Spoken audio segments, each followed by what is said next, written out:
¿cuáles son los huesos que constituyen la órbita? Maxilar, lagrimal. Eso es, maxilar, lagrimal o unguis, Sí. que es ese de ahí. ¿Y este de ahí cuál es? O sea, efenoide. Etmoides, Ah, es la etmoides. lámina orbitaria del etmoides, que es la pared medial de la cavidad ocular. El techo de la cavidad es el frontal, este de acá, el esfenoide con su ala mayor, ¿cierto? Que ahí se proyecta hacia la cara lateral del cráneo. ¿Y cómo se llama ese punto de convergencia? Terion, muy bien, terion o esfenoidal, ¿cierto? Como fontanela. Y volviendo a la cavidad orbitaria, el cigomático. Ujú. Y falta uno, El palatino.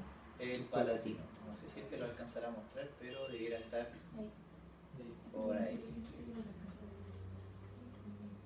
Pero el palatino, ¿cierto? Tiene un proceso que se dirige hacia arriba. No se apunta abierta.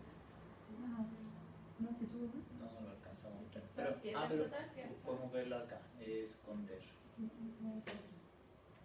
Ocultar. Creo que son 7 en total, ¿cierto? Ajá. Ahí está la concha nasal, ahí está el palatino. Ese es el palatino. Entonces se vería ahí. Muy chiquitito, pero ese es el palatino. Con la apófisis orbitaria del palatino. Y ya, lo que es ósteo, eso. ¿Y las conchas nasales a qué hueso pertenecen?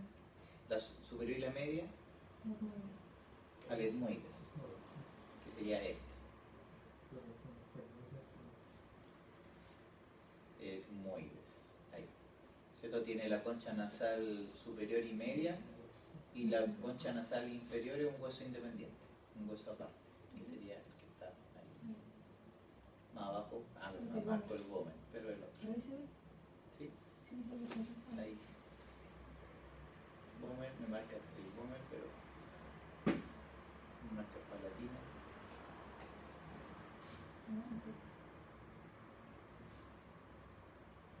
Y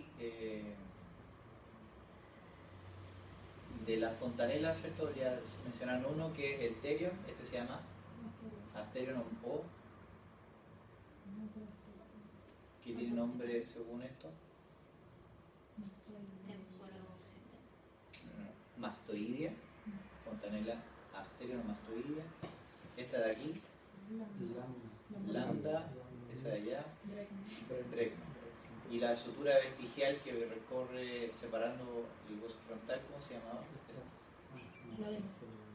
No. La hendidura es la vela, pero esa sutura que de hecho en el periodo fetal divide acá, empieza por la letra M.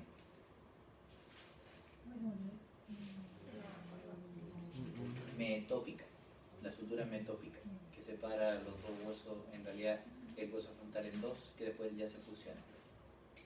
Y había, no sé si este cráneo lo tiene, pero atrás, aquí está, no lo tiene, huesitos pequeños que están en la sutura lambda, que son llamados wormianos, o también suturales, o huesos suturales. Inserción del ligamento nucal desde protuberancia occipital externa hasta C7, exacto, el proceso espinoso de C7. Y, a ver, otro dato de acá es, por ejemplo, el yoides. Los ligamentos que lo sostienen, que acá se alcanzan a ver dos, vienen del mismo lugar, del proceso estiloide del temporal. El proceso estilo mandibular y estilo yoide, sí. El estilo mandibular hacia acá la rama o el ángulo y el otro hacia el asta superior o menor del yoides. Y tú me habías preguntado por la acción de los pterigoides, creo. Por ejemplo, el massétero, perdón, era el pterigoide medial e interno. Para llegar a ellos habría que verlo por debajo Aquí, ahí está. Así. Ese es el pterigoideo medial. Sí. Entonces, esa es la posición del pterigoideo medial. Si uno lo ve de lado, entonces esto es hacia posterior y eso es anterior. Cuando se contrae, protruye. Sí. Así. Entonces lleva la mandíbula en esa dirección. Y además lateraliza, porque si se contrae uno, hace esto. Lleva, este se contrae, lleva el hacia allá. Lateraliza hacia su. Porque por la dirección de la fibra que va así. Hacia arriba. Pero además la medializa. Si lo mira de frente, así. Entonces lleva ese punto hacia la línea media.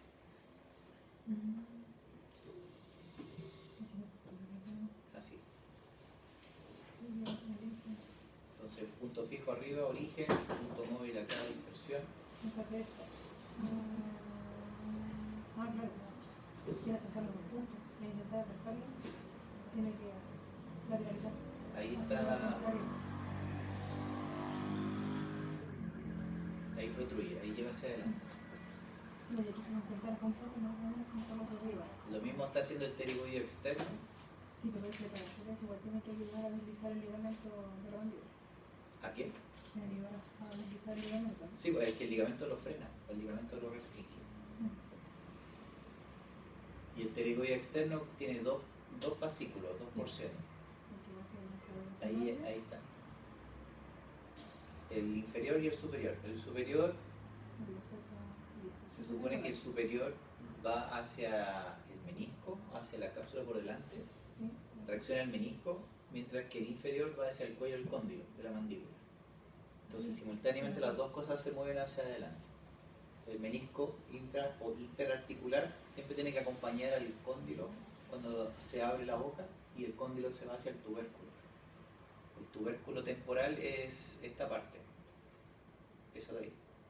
Entonces así se ve, sale del glenoide, avanza hacia el tubérculo y eso es gracias a que dos cosas se traccionan, el menisco y el cuello del cóndilo con el mismo músculo, pterigoideo externo. Ahí es donde suena cuando se desencaja la mandíbula, ¿cierto? Y puede quedar enganchado ahí en el arco, justo ahí en el arco cigomático. Entonces llega hasta el tubérculo cuando se mueve y no avanza más, porque en personas puede llegar a avanzar hasta acá y ahí ya no se desencaja. O sea, lo que tiene que hacer es descender la rama de la mandíbula para que automáticamente regrese hacia atrás. Entonces técnicamente la parte externa, el vientre externo tira el cóndilo y el vientre interno jala el, o sea, para el cóndilo jala el ligamento, el vientre interno jala el cóndilo. Entonces uno, fíjate, el movimiento se va hacia adelante, ¿ya? Y uno tracciona desde arriba y el otro tracciona desde abajo. Entonces son esos pasos. Y el macétero también lo hace. El macétero, a pesar de que es como más verticalizado, pero igual el macétero con la porción superficial logra hacer protrusión. Pero está un poquito, no está tan vertical, está un poquito más diagonal. Exacto. Y el macétero tiene dos porciones, profunda y superficial. Si este lo muestra, a ver. Sí, sí lo tiene. Es aquí, la porción superficial y la porción profunda. La única diferencia es que, claro, la porción profunda es el tercio posterior en la rama y el otro llega hasta el ángulo, la porción superficial. Aquí se ven, bueno, superficial al temporal, sobre la fascia están los músculos auriculares, pero masticatorios serían 1, 2, los dos pterigoideos, 3, 4 y el digástrico, que les decía que era solo para apertura, para el descenso. Siempre y cuando el yoide estuviera fijo abajo, para que pudiera tener como una polea. Entonces son las cadenas. Entonces ahí está el digástrico. Entonces el yoides tiene que estar un poquito más abajo, traccionado por los infrayoideos, para que así el vientre anterior del músculo tenga un ángulo así, y no como lo muestra la imagen, de esta manera. Si el dioide está más abajo, eso permite que el digástrico descienda a la mandíbula. Entonces los infrayoides tienen que estar contraídos para que el digástrico tenga una buena acción. ¿Qué sería eso?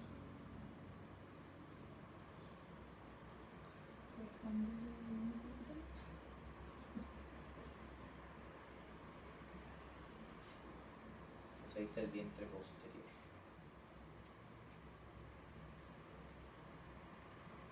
Técnicamente yo iba a hacer.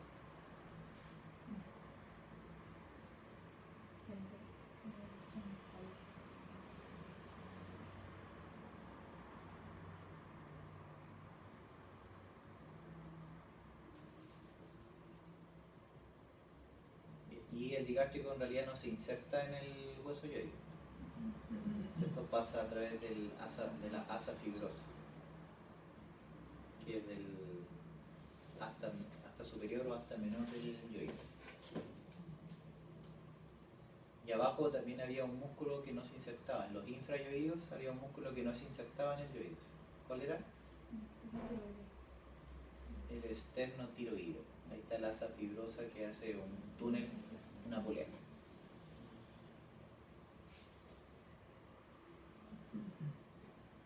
Y el otro era que decía que no se inserta, es uno que está cerquita del cartílago.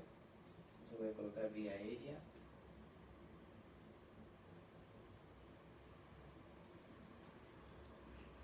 Entonces ahí el cartílago tiroides. Había que sacar el platisma. Después uno que lo cubre, que es el más largo, el esternoioideo, por delante. Y ahí aparece el que llega al cartílago, el esternotiroideo. Profe, cuando se hace molturación, ¿es el mismo macetero que realiza el movimiento lateral? Junto con los pterigoideos, sobre todo el mediano. Sí. Macetero y los pterigoideos medianos. Y después ya hacia arriba, en la misma línea oblicua, donde termina uno y comienza el siguiente, ahí es el tiroioideo. Siendo infrayoideo, bueno, la acción es que descienden en el yoideo. Entonces ahí está la línea oblicua. En azul, la inserción del primero que comentamos y el segundo que parte de la misma línea hacia arriba.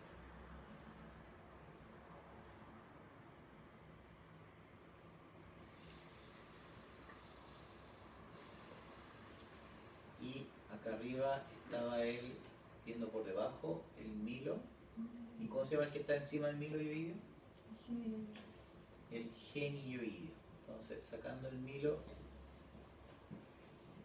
por encima está el genioideo.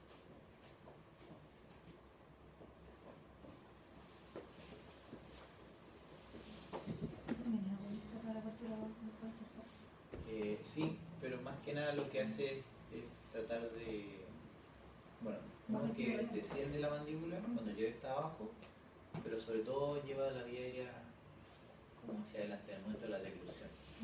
Incluso.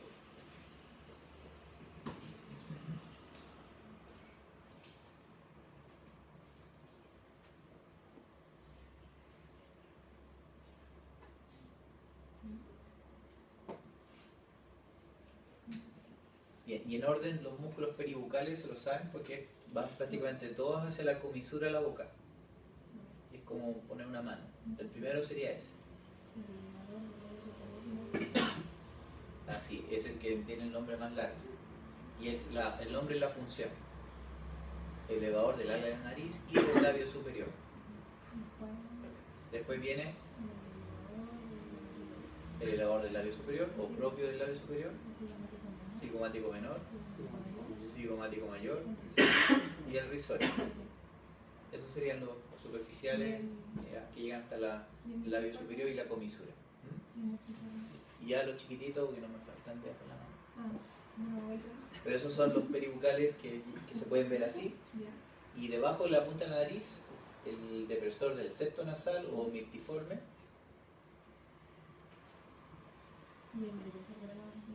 derecho e izquierdo, y está, sí, es el pequeño depresor. Y otro ahí. Para hacer el chingado. Y este es el bucinador. Bucinador. Y que tiene inserciones ¿dónde? ¿Dónde tiene inserciones el bucinador? En la maxilar. Porque se ve en el hueso. Con el maxilar tiene una sección final. El erinocleco. Ahí. Y esas partes se llaman eminencias alveolares, que son las cavidades alveolares de los dientes. Entonces ahí en el borde de las eminencias superiores e inferiores, y termina en la comisura en el mismo orbicular de los labios.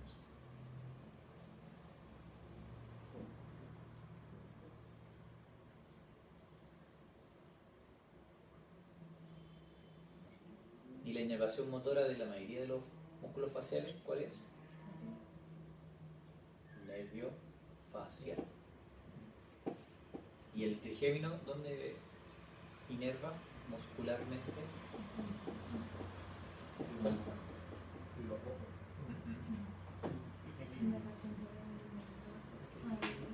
Porque el trigémino es un nervio mixto que tiene inervación sensitiva del rostro en tres partes.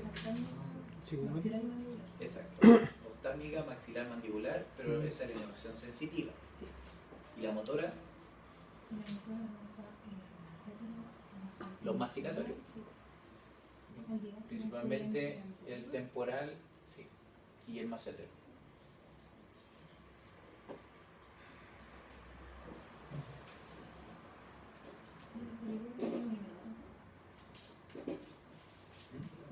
Sí, también. Sí. Sí, los pterigoides también. Ahí está el mediano, ahí se ve el mediano.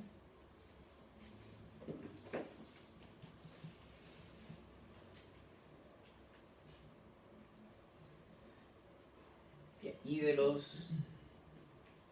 triángulo anterior, que aquí se pueden ver,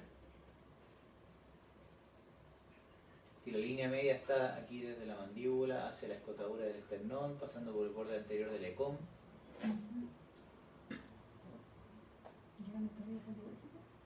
¿qué divide el triángulo anterior? ¿Qué músculo dividía el triángulo anterior? Arriba sobre el yoides el digástrico y abajo el homoyoide, ¿cierto? Que son los subtriángulos del cuello. Estaba el muscular, estaba el carotidio, ¿se acuerdan? Submandibular arriba y submentoniano. Muy bien. Y atrás el triángulo posterior, ¿cierto? Ahí pasando por detrás del ecom está el mismo diente, ahí se ve, pasando el homoyoide, y divide los subtriángulos del triángulo posterior en el de abajo, ¿cómo se llama? Entre la clavícula, el ecom, supraclavicular, y el de arriba, ¿cómo se llama? Entre el homoyoide y el trapecio, homotrapecial. Y como contenido del triángulo posterior, también se pueden visualizar los escalinos. Ahí está anterior, medio y posterior, esos tres. Y ahí había que recordar que entre el anterior y el medio sale esto, el plexo braquial. Y no solo el plexo braquial, sino que también está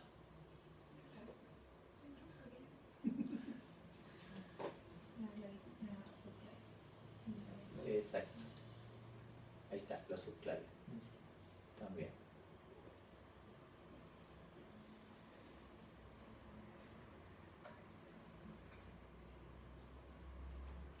Y esta vena que pasa por superficial al ecom, ¿cómo se se llama esa vena? Vena yugular, ¿cuánto? Externa. La externa, que es la más delgada, y la interna, que es la mucho más gruesa, que se ve allá. Entonces ahí detrás la yugular interna, que va acompañado de la carótida común.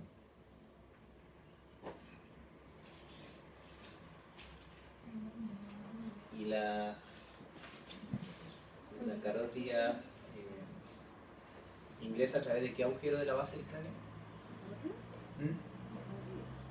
Primero la carótida interna, porque esa es la que ingresa por el conducto carótido.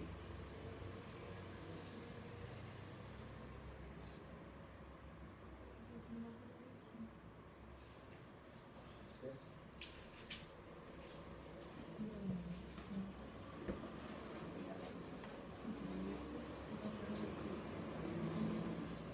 bien, y músculos de la región posterior del cuello, partiendo por el trapecio, ¿cuáles son sus inserciones? El lumbar superior y el lumbar superior. Pasando desde protuberancia, y está marcada incluso un poquito por debajo de la línea nucal superior. Todo el ligamento nucal, proceso espinoso hasta... Exacto. Puede ser T11, T12. T11, que es como lo más común. Y inserciones en 3 puntos.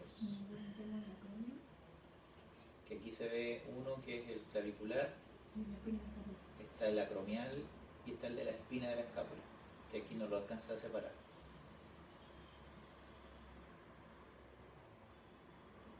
Entonces la inserción acromial es la que hace el descenso de la escápula.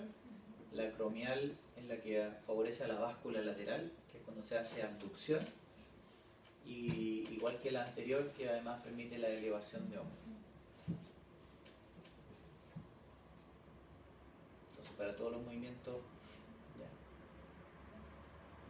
por la parte superior,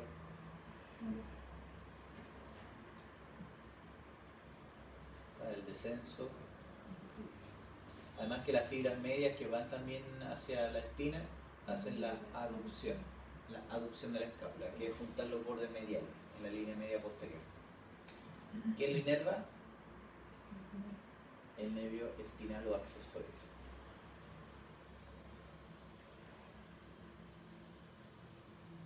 Ahí está, el nervio espinal o accesorio, que además inerva ¿a qué otro músculo?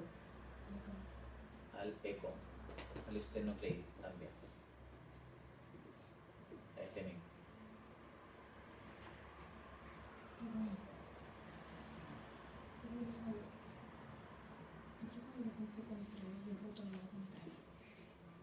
Claro, el ECOM lo que hace es, al igual que el trapecio, Por la forma de la inserción. primero inclina hacia el mismo lado. ¿Qué es eso? Baja el proceso mastoides.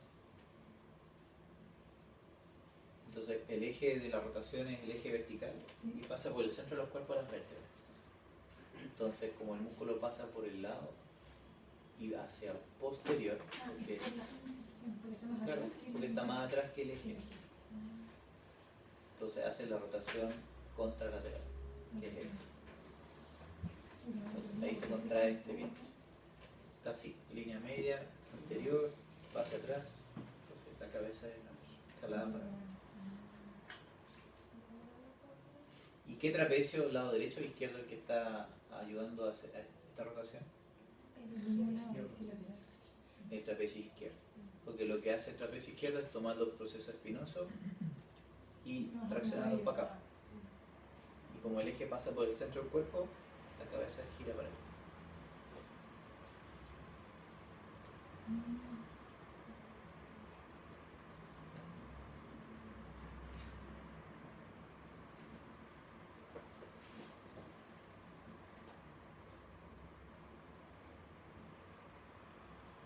Entonces, debajo del trapecio, si nos vamos un poquito más hacia el dorso, para retirar esto estaban los romboides, mayor y menor, que eso los vimos en tórax. así que no entra. Romboides mayor y menor. Aquí estaba el serrato menor póstero superior. El serrato póstero superior también lo vimos en tórax, así que tampoco entra. Pero los que están un poquito más profundos sí, porque sí van a cabeza y cuello. Entonces está el esplenio de la cabeza y en paralelo el esplenio del cuello o cervical, el más chiquitito. Entonces la diferencia es que sacándole com se van a poder ver las inserciones. El esplenio cervical llega hasta mastoides y línea nucal inferior, un poquito por arriba, mientras que el esplenio cervical C1 y C2, particularmente C1 y C2, como son transversas, tubérculo posterior. Porque todos los procesos transversos y espinosos atrás son dos puntas, dos tubérculos. Y eso es relevante. Porque si las transversas hacia los lados son así, con tubérculo anterior y posterior, las que van, cualquier músculo que vaya hacia adelante es flexor, además de inclinador. Y el que va al tubérculo posterior es extensor, además de inclinador. Y insertado en el tubérculo posterior, además de inclinar, extender, si se tracciona el de este lado, rota hacia el mismo lado de la contracción, si el músculo va en esta dirección.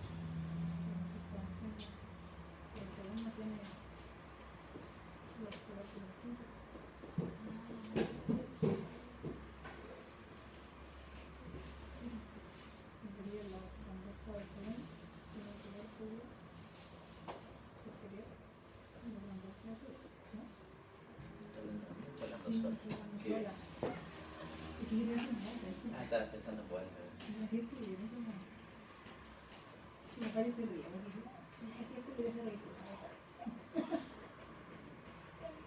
Entonces ahí está el esplenio cervical.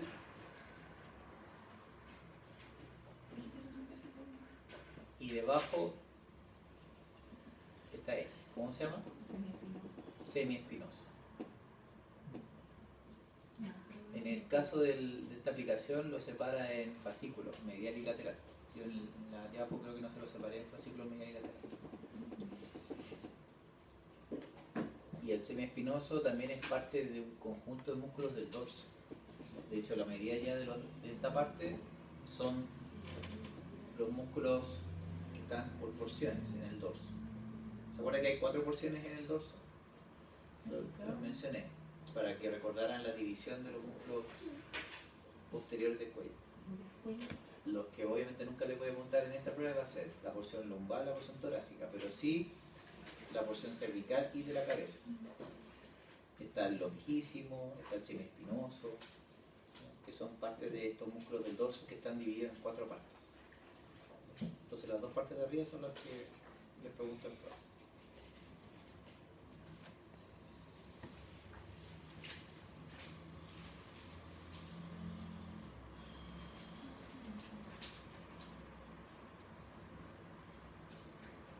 Aquí muestra solo la porción cervical y de la cabeza.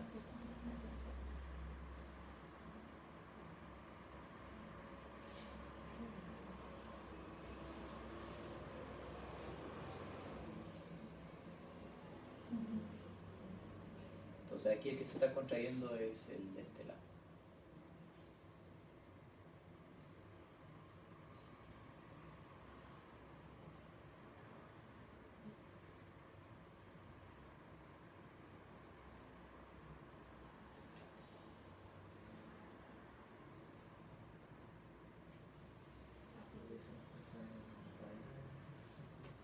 Y este es el que tenía la porción cervical y de la cabeza, el longísimo.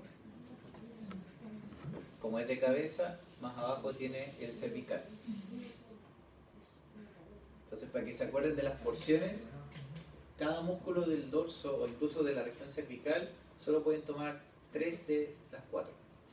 Si tiene de cabeza, solo puede tomar cervical y torácico, no puede tener lumbar. Y si los músculos parten de abajo, puede tener lumbar, torácico y cervical, pero no puede tener de la cabeza.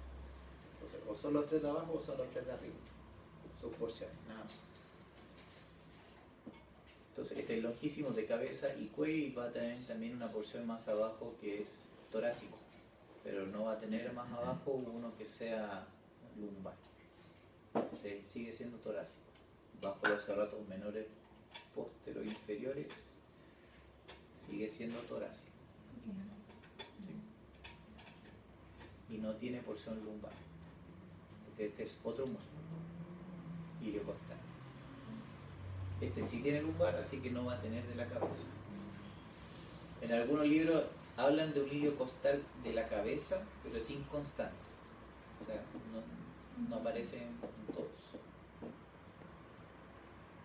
¿Vieron que hoy día pusieron en Bio el palmar? ¿Palmar largo, palmar menor? ¿No? En Twitter. Que cuando hacen oposición de ese tendón de ahí, claro, es el palmar largo o palmar menor. Bueno, un dato rosa, pero ya cuando lleguemos a extremidades, que dice que el 10% de la población ya no lo tiene, porque su músculo va a ser vestigial, que se pierde con la evolución, y hay gente que no lo tiene. Cuando juntan el meñique con el pulgar y hacen flexión. Sí, hay gente que no lo tiene. Ese es el único tendón de los flexores del carpo que pasa por encima del túnel carpiano, del ligamento del transverso del carpo. ¿Lo tiene? Hace así y flecta. Sí, ahí está. Sí, lo tiene. ¿No lo tiene? Ya evolucioné yo, profe. ¿Ya evolucionó y ya no lo tiene? ¿No lo tiene? Eso es agenesia del... Está en otra. Evolucionó. El palmar. Bueno, es que aparece en las noticias y dije, oh, anatomía en la biología. Tiene dos. Estoy demasiado presionado. Tiene dos. ¿Puedes contarlo? Yo tengo uno.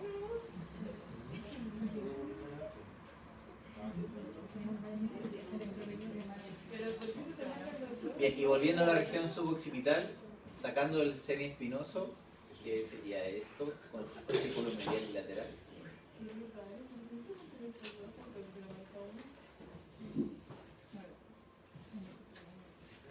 Ya, ahí aparecen los suboccipitales. Pero antes de llegar a los suboccipitales me falta decir que acá llegaba el longísimo, que llega hasta el proceso mastoides. Entonces, de los erectores espinales, el longísimo es uno de los más importantes, junto con los transversos espinosos y el ilio costal, que están fasciculados, divididos en partes. Entonces, sacando ese, nos queda expuesto la región suboccipital. ¿Ya? Dos rectos y dos oblicuos. ¿Ya? Normalmente el oblicuo inferior es conocido por ser más grande como oblicuo mayor. Simplemente porque es más grande que el superior. Oblicuo menor arriba, mayor abajo. ¿Y los oblicuos qué hacen? Rotan, porque como van a la transversa del atlas, que ahí coinciden, eso es lo que mueve. Aunque el superior menos que el inferior. El superior, como va insertado en el cráneo, si se contrae de un lado, extiende e inclina, pero rota prácticamente nada porque tiene que hacerlo en conjunto con los músculos que están abajo. Porque finalmente el atlas lo que hace es apoyarse con el arco anterior, el diente, ahí. Entonces cualquier músculo que vaya de abajo, ese sí puede rotar el atlas. Pero si va hacia arriba, hacia el cráneo nunca va a ser punto fijo para rotar el atlas. Porque el cráneo está apoyado sobre el atlas como si fuera el atlas una bandeja. Sostiene abajo los cóndilos y es 1 a 1. O sea, es 1 grado por rotación de atlas, el cráneo lo mismo. Está apoyando los dos cóndilos. Si la única manera en que se pierda esa relación de 1 a 1 es cuando se hace la inclinación. Ahí hay un pequeño cambio donde el cráneo puede rotar 5 grados independientes del atlas. Y esa inclinación lo hace ¿qué músculo? Que es la inclinación pura. El recto lateral, ese de ahí. El recto lateral de la cabeza. Y así, sí. Ese chiquitito de ahí que visto por anterior Que fue la imagen mental es el que hace que esta superficie más esta otra, que es la mitad externa del cóndilo, se actúe como una sola bolita, una sola circunferencia.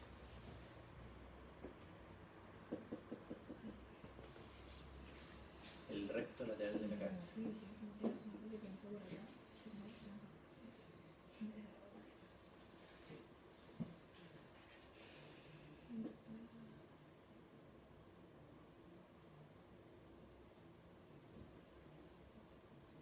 Ya, y dudas. Más que repaso, dudas.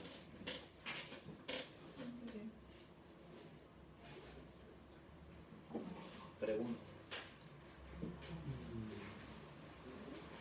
El recto lateral no es el mismo recto menor de la cabeza, ¿no? No, uno por detrás, el recto menor, igual va de atrás al cráneo, pero este es el menor y el otro es el recto lateral. Ahí. Entonces este va al arco posterior, donde está el tubérculo posterior del atlas, hacia el cráneo, lo que es tercio medio de la línea nucal inferior.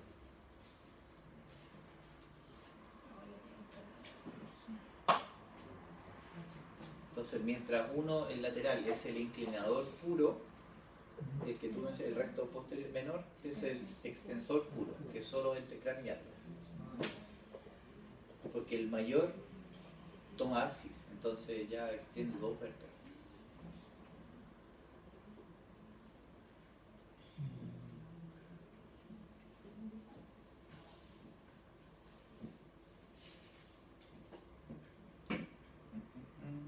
¿Qué más? Los prevertebrales, esos están por delante. Profe, ¿cómo hacen la prueba? Con alternativa y términos variados, creo.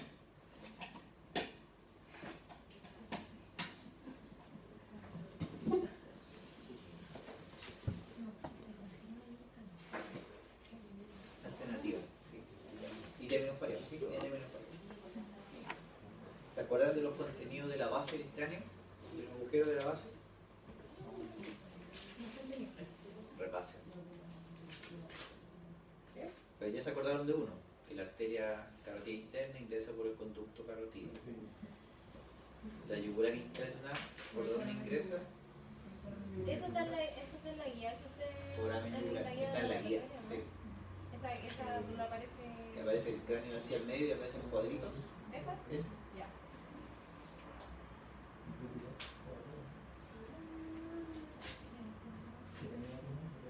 Profe, más que una pregunta, ¿usted me podría mostrar el músculo del ángulo, no, el elevador del ángulo de la boca? Estoy confundido. ¿Elevador del ángulo o depresor del ángulo? ¿No hay elevador? No, no hay elevador, Entonces depresor. hay depresor del ángulo. ¿Y ese está debajo del depresor? Que también se llama triangular de la boca. Es, ¿Es ese? sí, Ah, es el depresor del ángulo o triangular de la boca. O angular de los labios. ¿Y debajo del risorio hay algún músculo? El bucinador. Primero el macétero y después el bucinador. Porque en realidad este músculo que se llama risorio, sus fascículos pasan por encima del macétero y esta imagen lo muestra por debajo. Es que lo muestra por debajo. Entonces primero es risorio, macétero, bucinador.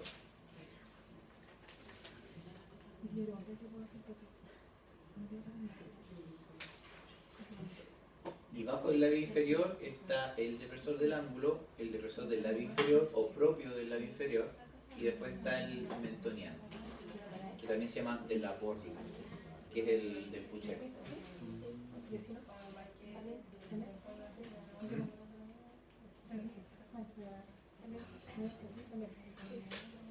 ¿Cuánto?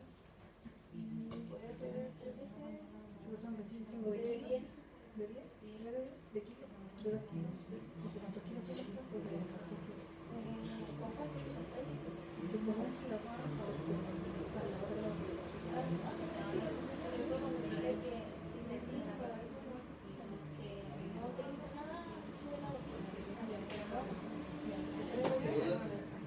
¿Preguntas? De lo que más va a preguntar. Y tengo que poner Aquí abajo hay un músculo que es este, el elevador del ángulo, pero ese es inconstante. ¿Tú no mostraste eso? Ah, entonces, ¿Ese es el que mostraste?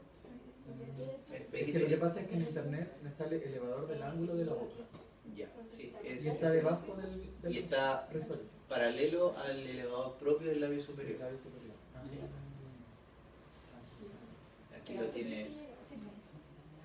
Aquí lo tiene superficial y aquí lo tiene profundo. si la forma está un poquito más grande. Y este ya es el transverso. Ese es el transverso nasal.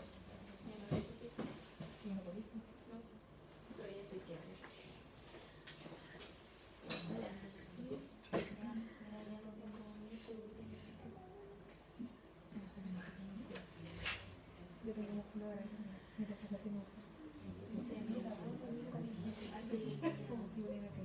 Profe, hay un músculo que va como al pómulo, que es como que empieza de la boca al pómulo. Hay dos, el cigomático mayor y menor. Los dos vienen del cigomático.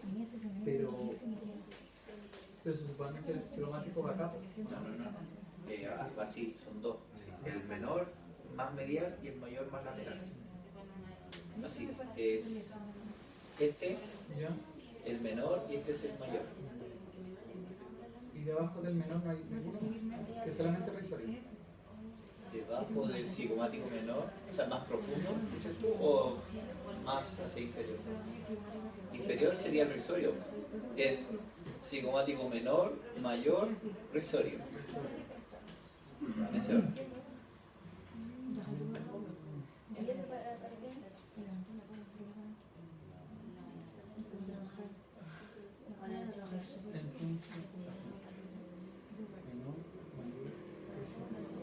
Y del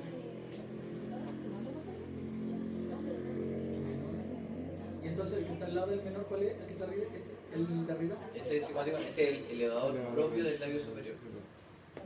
Porque en el mismo punto está el que tiene dos partes. El elevador del ala de la nariz y del labio superior. Ese que está más abajo es el transverso. Pero es de la nariz, el transverso nasal.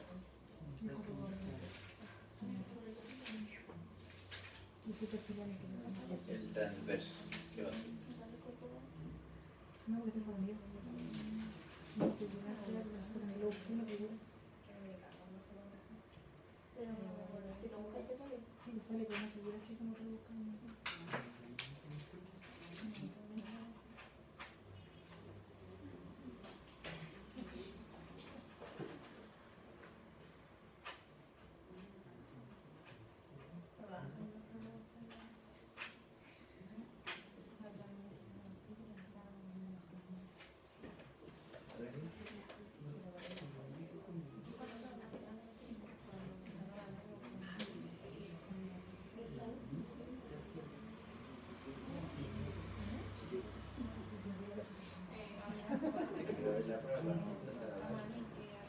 Véalo, véalo. Sí, pero no.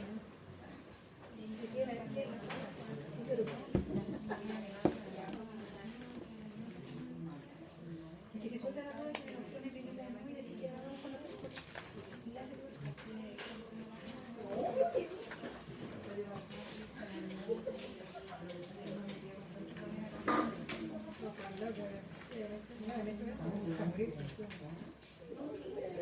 no,